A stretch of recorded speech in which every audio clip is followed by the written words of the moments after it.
If you want a good time, if you want a good time, let me hear you say, hey, everybody say, hey. If you want a good time, if you want a good time, let me hear you say, hey, everybody say, hey. If you want a good time, if you want a good time, let me hear you say, hey, everybody say, hey. If you want a good time, if you want a good time, up, get 'em up, get 'em up, get 'em up, get 'em up, put your hands up.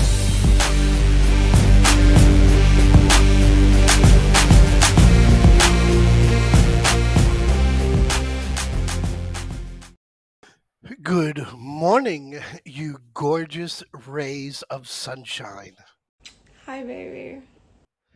Today is Wednesday, March 6th. It is 4:33 in the morning.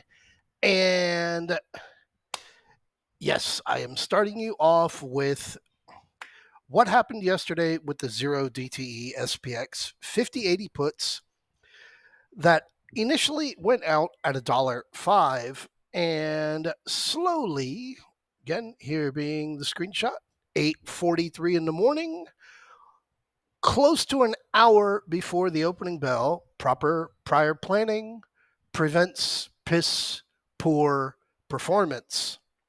5080 with 5050, a 50 retrace, having mentioned and reiterated in case memory lapses happened, where the lows of last week were, which was why at 11:44 in the morning, it was 57 eyes time, because the weakness was beginning to crack. And what you wound up with into that 245 movement, which started right here, right around 230, 245, like I shared, and boom, you got your sweep, and your dollar, having gone right to 50.57, became $22. Or how do you put it? Your $100 went to as high as $2,287. Your $300 went to above $6,700. Here was the take the money spot where you were up $9 on these $1, and you could close your computer 2 hours into the day and go touch grass, go touch ass, go touch glass, whatever it is that you like. But I got to be careful with this stuff because, again, proper prior planning. At 12:01 in the morning, in the afternoon, I got asked a question about SPY calls for the 510. And at that time, I will look over here on my SPY chart. We were at 508. And the reply I put 1 minute later might reveal why I've lived in Asia for 20 years. I don't know. But it offended some people, or at least one that I know of, and I've had this ready for weeks. Because we don't have a revolving door anymore, and when you're out, you're out. And yes, I can be cocky because I'm right 220, 225 trading sessions out of the year. It's the only thing I do. You got to remember, wherever you go after you leave here in a week. Guys, what's the first lesson in poker? Never bet on the, No, leave emotion at the door. That's right, Topher. There's no emotions when you're involved in anything that has to do with money. And if you decide to bring emotions into it, You don't call retarded people retards. It's bad taste. You call your friends retards when they're acting retarded. it's kind of a thing that I've noticed over more than a decade now, that those that were born on third base think that they hit a home run, or they think they hit a triple. And it's the new era that we're in, and this new microwave of making money fast and quick and never, ever being able to be wrong. Because I've seen already, a couple of times where a longer dated position didn't work. But anyway, going into here, and yes, we are into Wednesday. Jerome Powell is at 10 o'clock, and like I shared in the email, I'm not that good. I don't have a pre-released script of what his opening statement is. I don't have it. But I have your data, I have your chart settings, and I've discussed all of that yesterday heading into today. And one unfortunate circumstance here is we are getting into overbought. Now, overbought is not like oversold. Oversold, you'll be there for minutes, possibly a couple of hours. Overbought, you could be there for fucking weeks. Doesn't make a difference. You got two red closes. More significantly, and again, just pointing this out, that's all I'm doing. The S&P closed red for the month of March yesterday. That's the first time we have closed red intra-month since January 17th. Now, we initially started the year, that very first week of the year, with some selling, but we have not closed down intra-month since January 17th. So again, just pointing that out. That's all I'm doing. Over on the SPX credit spreads, the 5140, 5135s, because there was absolutely no fucking way with a better than 15-point gap down that we were closing green. You got 20%. On the 55, 75, 50, 80s, you got $2 credit, which is, again, we're waiting for that 50-80. We're waiting for it. We got it. We got it right there at about 11:15 in the morning. If you stayed in it, you lost $1.35. So you only made 75 cents. But I threw out the scalp there. You can scalp out at 85 cents. You could have taken advantage of it. Don't know if you did. Don't know if you could. 38% on that with the $2 credit, 85-cent close, $1.15 on your $3 risk. Math is math. More significantly, over here is the QQQ. The QQQ having had a tremendously large down day, down almost 8 points from the prior day's close after having gone absolutely nowhere on Monday. And you got a minus 2.34% day intraday.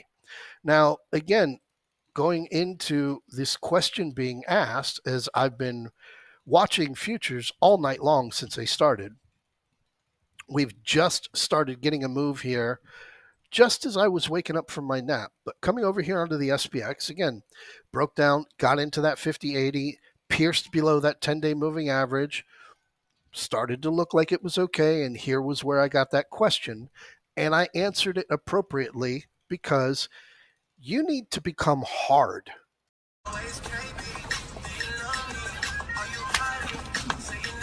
No! You need to become militant, and you need to become very, very memory focused if you are not going to spend the $400 that it costs to put a couple of TVs up on your wall and use 55, 65-inch TVs for your monitors and watch the exact same thing over and over and over and over again every single day in the exact same spot so that you get a very good understanding of how this video game works. The question was asked here. I answered it the way that I did. We made it right to that failed breakout spot. And that's when you started to shit the bed. And right here at 2:15, going into 2:30 was where your move took place, perfectly going to last week's lows. Couple of pennies, and look at that move after the end of the day, right back up to 50-80. I don't pull 50-80 out of my ass. Es que no se pegue, ¿por qué se pega? I pull 50-80 out because you guys are already familiar with 50-80 from prior weeks since we've been up in this area. Come over onto the QQQ, and these bastards, these fucking sons of bitches. Apologize if I offended everybody with the language. Come down here on February 28th. Then we come down here on February 29th. And then we come out with the fake PCE bullshit after we're almost going into that NVIDIA gap.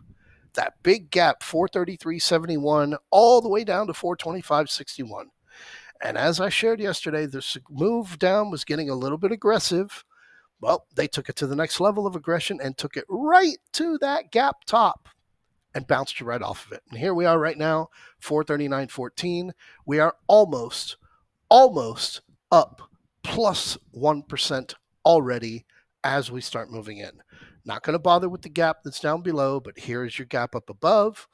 That is the primary focus as we head into what you see in your email. Come over onto the IWM. IWM, very little damage whatsoever. Took it down to that 203.69. Very interesting that so much corruption incorporated is no longer on the Russell 2000. It is now moving over to the S&P, and everybody again goes back into the, as long as Apple, here, well, you guys can't see it as well as I can. Here's Google with a complete shit down. Apple, absolute shit down. Meta, fucking Facebook and Instagram were down. Barely continued that minus 500 visit. Microsoft had a rough day. Took it right down to that 400. Perfect move.